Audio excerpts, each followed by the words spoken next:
Hello students, welcome to your English class. आज इस video में हम चैप्टर 7 ग्लिस्म ऑफ इंडिया का पार्ट 2 कुर्ग के लॉन्ग क्वेश्चंस डिस्कस करेंगे। चलिए बच्चों, पहले क्वेश्चन से स्टार्ट करते हैं। The Coorgis are known for their hospitality, they are friendly and caring. Which of their qualities one must inculcate in one's life? What makes them so lovable? Coorgis अपनी hospitality के लिए, अपनी खातिर पानी के लिए, सेवा भाव के लिए जाने जाते हैं। वो बहुत फ्रेंडली और बहुत केयरिंग होते हैं। उनकी कौन सी क्वालिटीज़ हैं जो आपको किसी इंसान को अपने जीवन में उतारनी चाहिए, और क्या चीज़ ऐसी है जिसके कारण वो इतने लवेबल बन जाते हैं, वो इतने लवेबल माने जाते हैं? Coorgis are well known for their courage, bravery and hospitality. Coorgis को 3 चीज़ के लिए जाना जाता है, उनके करेज, ब्रेवरी और हॉस्पिटैलिटी के लिए। They are very warm people who entertain and look after their guest as family member. वो बहुत ही अच्छे लोग हैं जो कि अपने मेहमान को जो है अपने परिवार के सदस्य की तरह ट्रीट करते हैं और उसको एंटरटेन करते हैं, बिल्कुल अपने घर के सदस्य की तरह। They are always willing to recount numerous tales of valour when in the company of their guest. जब उनके घर में कोई मेहमान आता है तो वो जो है बहुत इच्छा रखते हैं इस चीज़ की कि वो जो है बहादुरी की कहानियाँ सुनाएं अपने घर के सदस्यों की, अपने पूर्वजों की, उन लोगों को। It shows that they want their guest to feel at home by sharing the tales of their lifes. और इससे ये पता चलता है कि वो मेहमान को जो है ये महसूस कराना चाहते हैं कि तुम बिल्कुल ये महसूस करो कि तुम मेहमान नहीं हो, ये तुम्हारा ही घर है, तुम इसी घर के सदस्य हो। उन कहानियों को उनके साथ शेयर करके, उनके जो जीवन की कहानियाँ, उनके पूर्वजों की कहानियाँ हैं, उन्हें सुना करके। We learn to be friendly, caring and sensitive to the need of others. हम लोग उनसे जो है ये सीखते हैं कि हमें फ्रेंडली होना चाहिए, केयर करना चाहिए और सेंसिटिव होना चाहिए दूसरों की ज़रूरत के प्रति। They follow the age old Indian tradition of अतिथि देवो भव। वो जो है हमारा जो पुराना जो पारंपरिक भारतीय जो ट्रेडिशन है उसको फॉलो करते हैं, अतिथि देवो भव का, कि मेहमान भगवान स्वरूप होता है। Guest are not considered as burden. मेहमान को जो है बोझ नहीं मानना चाहिए। They provide them with all the comforts and make them feel at home. वो उनको सारी सुख सुविधाएं प्रदान करते हैं और उनको जो है बिल्कुल घर जैसी फीलिंग कराते हैं। The warmth in their behaviour makes them lovable. और उनके व्यवहार में जो दूसरे के प्रति जो अच्छा कैरेक्टरिस्टिक्स है, दूसरे के प्रति जो देखभाल, सेवा भाव है, वही उनको जो है लवेबल बनाता है। चलिए नेक्स्ट क्वेश्चन डिस्कस करते हैं बच्चों। The Coorgis are happy because they are true lovers of natures. Coorgi खुश क्यों है? क्योंकि वो नेचर के ट्रू लवर्स हैं। They have a great environmental sense. उनके पास बहुत अच्छी जो है एनवायरमेंटल सेंस है। They never interfere with nature. वो कभी भी नेचर के साथ छेड़छाड़ नहीं करते। What can we learn from them about the environmental issue? अब जो एनवायरमेंटल इतने सारे इशू चल रहे हैं उनके बारे में हम उनसे क्या सीख सकते हैं? It is a fact that Coorgis live in harmony with nature. ये एक हकीकत है, सच्ची बात है कि कुर्गी जो है ना बहुत ही शांति से रहते हैं नेचर में। All kinds of aquatic as well as land animals and birds like fish, king fishers, squirrels, langur, elephant, bees and butterflies and many other arboreal animals live there fearlessly in the dense forest. वहाँ पे हर प्रकार के पानी वाले जीव, ज़मीन पे रहने वाले एनिमल्स और बर्ड्स जैसे कि मछली, किंगफिशर, गिलहरी, लंगूर, हाथी, अलग अलग तरह की बीज, बटरफ्लाइज, वो सब रहते हैं। और अर्बोरियल एनिमल्स भी रहते हैं जो कि बहुत ही, अर्बोरियल एनिमल्स कौन से होते हैं?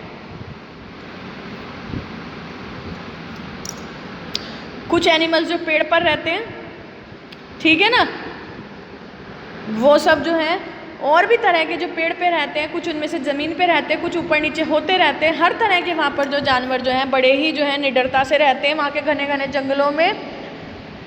It shows that Coorgis have a great environmental sense. इससे पता चलता है कि उन लोगों के में जो है बहुत अच्छी जो है एनवायरनमेंट के प्रति सेंस है। They care for their surroundings. वो अपने सराउंडिंग्स की परवाह करते हैं। And never interfere with nature resulting in the serene and lush green atmosphere. और कभी भी वो जो है नेचर के साथ छेड़छाड़ नहीं करते, जिसका नतीजा ये है कि वहाँ पर इतनी ज़्यादा हरियाली है, इतना अच्छा जो है वहाँ पर नेचर का जो है बहुत ही खूबसूरत नज़ारा है। We should also protect nature by planting more and more trees.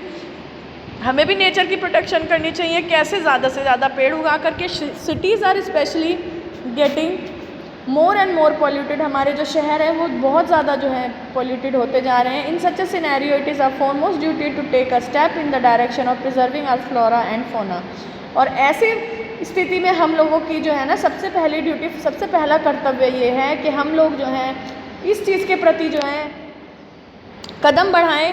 किस चीज़ के प्रति? कि हम अपने जो हमारा जो है प्राकृतिक जो वनस्पति है, ठीक है ना, पेड़ पौधे हैं और जो हमारे जीव जंतु हैं, जानवर हैं, बर्ड्स हैं, इंसेक्ट्स हैं, हम उन सब के प्रोटेक्शन के प्रति, उन सबको प्रिजर्व करने के प्रति कोई स्टेप लें, सब मिलजुल करके काम करें। We can learn from them how to live in harmony with nature. हम उन लोगों से सीख सकते हैं कि हम जो है नेचर के साथ जो है हारमोनी में, पीस में कैसे रह सकते हैं। नेक्स्ट क्वेश्चन देखते हैं बच्चों। The Coorgis are religious and have deep faith in God.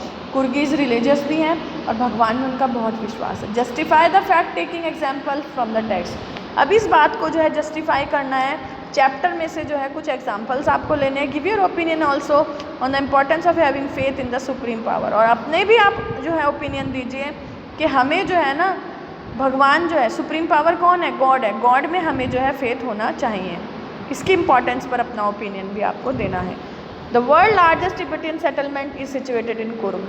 तिब्बतियंस का जो सबसे बड़ा दुनिया का जो सेटलमेंट है वो कुर्ग में ही है। द मॉन्क्स इन रेड ऑर्के and yellow robes are described as being among many other surprises that await us.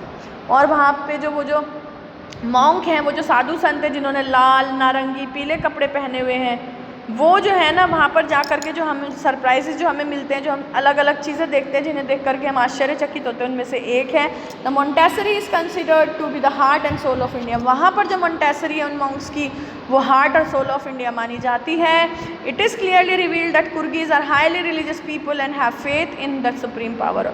और इससे बिल्कुल क्लियर होता है कि कुर्गीज का जो है वो बहुत ज़्यादा जो है, कुर्गीज लोग जो है बहुत ज़्यादा जो है धार्मिक प्रवृत्ति के लोग हैं। भगवान में वो बहुत ज़्यादा जो है फेथ रखते हैं, विश्वास, आस्था रखते हैं। It is of utmost importance to perform all duties with interrupted dedication without creeping over results. और हमारी जो है सब सर्वप्रथम ड्यूटी यही है, सबसे इम्पॉर्टेंट ड्यूटी यही है कि हम सारे जो हमारे कर्तव्य हैं, सारे जो हमारे जो ड्यूटीज़ हैं, उनको जो है हम जो है ना पूरी डेडिकेशन के साथ में जो है पूरा करें।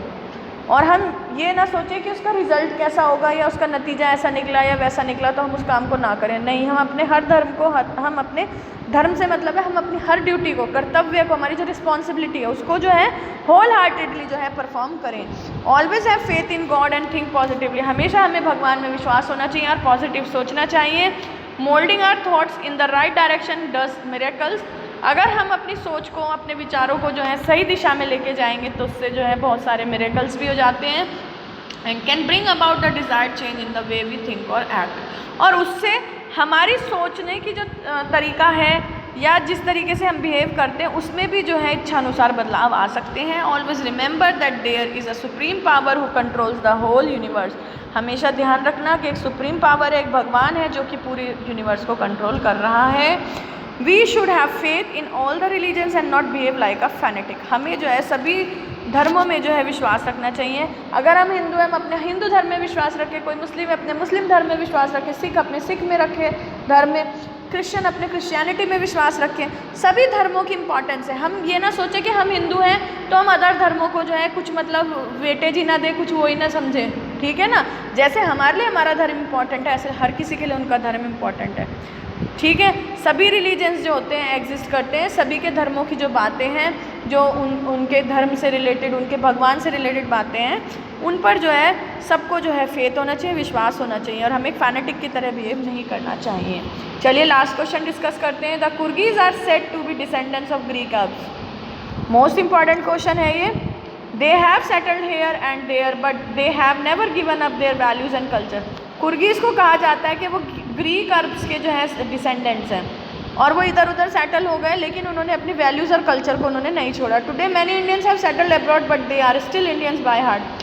आज के समय में बहुत सारे ऐसे भारतीय हैं जो विदेशों में सेटल हो रखे हैं, लेकिन वो आज भी अपने दिल से जो है भारतीय हैं। They still believe in Indian culture and keeping it alive. वो आज भी हमारे भारतीय परंपरा संस्कृति में विश्वास रखते हैं और उसको जीवित रखे हुए हैं वो अपने अंदर। Do you think that when we settle abroad we must change our culture to adopt the culture of country where we settle? Does it help us? क्या तुमको ऐसा लगता है कि जब हम विदेश में जाकर रहने लगते हैं तो हमें जो है अपने संस्कृति परंपरा को जो है बदल देना चाहिए? हमें जिस देश में हम रह रहे हैं वहाँ की संस्कृति परंपरा को जो है अपना लेना चाहिए। क्या इससे कोई मदद मिलती है? चलिए डिस्कस करते हैं। There is no doubt one is known by one's culture. इस बात में कोई शक संदेह नहीं है कि एक इंसान जो है अपने कल्चर से ही जाना जाता है। The Coorgis are descendants of Greeks and Arabs, और अरब्स, इन्हें कुर्गीज़ को कहा जाता है कि या तो ये ग्रीक से आए हुए लोग हैं या फिर ये इनमें जो है अरब कल्चर की झलक दिखाई देती है। And scattered here and there but they have not lost their identity. वो इधर उधर जो है बिखर गए वहाँ से आने के बाद, लेकिन उन्होंने अपनी पहचान को नहीं खोने दिया। They still have all the traditional values of their clan. उनकी जो संस्कृति परंपरा, उनके जो नियम कानून थे, उनके जो रूल्स रेगुलेशन थे, जो उनकी ट्रेडिशनल वैल्यूज़ थी, वो उनके अंदर आज भी हैं। The same is true in case of Indian settled abroad. और बिल्कुल यही बात जो है उन इंडियंस पर भी लागू होती है जो कि अब्रॉड में सेटल हुए हैं, विदेश में रहते हैं। वो भी अपनी संस्कृति परंपरा को नहीं भूले हैं। They are still Indian by heart. वो आज भी अपने दिल से जो है इंडियन है। They still believe in Indian culture and keeping it alive. वो आज भी इंडियन कल्चर पर जो है विश्वास रखते हैं और उसको अपने अंदर जीवित रखे हुए हैं। We should never forget our traditions and customs. हमें अपनी रीति रिवाज, संस्कृति परंपरा नहीं भूलनी चाहिए। We should not forget our roots. हमें अपनी जो रूट्स है, अपनी मातृभूमि जो है, हमें उसे नहीं भूलना चाहिए। Our culture gives us recognition. हमारा जो कल्चर है वही हमें पहचान दिलाता है। We should never change our values और culture when we are abroad. हम अगर विदेश में रह रहे हैं तो हमें अपनी वैल्यूज़ को, अपने कल्चर को नहीं बदलना चाहिए। If we do this we lose our originality and identity. अगर हम ऐसा करते हैं कि हम अपने कल्चर वैल्यूज़ को बदल रहे हैं, हम दूसरों के कल्चर वैल्यूज़ को अडॉप्ट कर रहे हैं, तो उससे हमारी जो ओरिजिनलिटी है वो ख़त्म हो जाती है, हमारी पहचान भी ख़त्म हो जाती है। The Coorgis give us a lesson that we should be proud of our traditions and should never give them up. Coorgis हमारे लिए जो है, हमें जो है एक शिक्षा देते हैं कि हमें जो है अपने ट्रेडिशंस पर प्राउड फील करना चाहिए और हमें उन्हें नहीं कभी भी छोड़ना चाहिए। If we stick to our culture we always get recognition. अगर हम अपने संस्कृति से जुड़े रहते हैं तो हमें हमेशा पहचान मिलती है। इट हेल्प्स अस, इससे हमें मदद मिलती है। आई होप बच्चों आपको ये क्वेश्चन समझ आ गए होंगे। Thank you, have a good